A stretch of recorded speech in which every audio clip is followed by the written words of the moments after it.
ये previous video में मैंने क्वेश्चन बताया था, तो इसका सोल्यूशन एक का बता दिया था। दूसरे वाले पे आ जाएंगे। मटेरियल प्राइस का फॉर्मूला होता है actual quantity selling price minus actual price. तो एक्चुअल क्वांटिटी 7000 थी, एक्चुअल स्टैंडर्ड प्राइस 1.50 है, माइनस एक्चुअल प्राइस 1.60 है। तो ये माइनस का 0.10 है। 7000 से मल्टीप्लाई करेंगे तो 700 आएगा, तो माइनस का आएगा तो एडवर्स कहलाएगा। मटेरियल यूसेज वेरिएंस जो है उसका फॉर्मूला होता है selling price standard price bracket में standard quantity minus actual quantity. तो स्टैंडर्ड प्राइस हमारा 1.50 है, ब्रैकेट में लेंगे standard quantity 7500 minus 7000 actual quantity. तो यहाँ पे हमारा आंसर जो आएगा 1.50 इंटू 500, तो ये आएगा 750, वो फेवरेबल में आएगा। नेक्स्ट क्वेश्चन है which one of the following is not a principle of Henry Fayol. तो इनमें से जो नहीं है वो है unity of control, division of work, discipline और यूनिटी ऑफ डायरेक्शन। ये तीनों ही प्रिंसिपल है हेनरी फेयोल के 14 प्रिंसिपल्स ऑफ मैनेजमेंट के। नेक्स्ट क्वेश्चन है अ contingency theory that focuses on following readiness. Answer is situational leadership theory. बाकी ऑप्शंस हैं leadership, member exchange theory, path goal theory, situation leader participation theory. Situational leadership theory develop की थी 1969 में। किसने की थी? Paul Hersey and Ken Blanchard ने।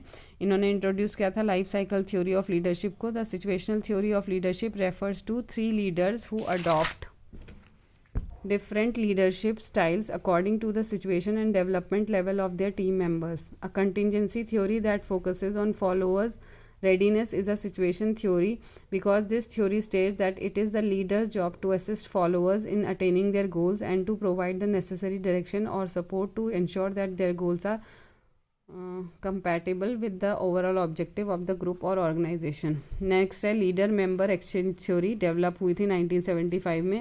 इसे दिया था फ्रेड डेंसेरू ने, George Graen and William Haga ने। LMX leader member exchange another name है vertical dyad linkage. The goal of LMX theory is to explain the effects of leadership on members, teams and organization. According to this theory, leaders form strong trust, emotional and respect based relationship with members of a team but not with others. LMX theory claims that leaders do not trust each subordinate the same.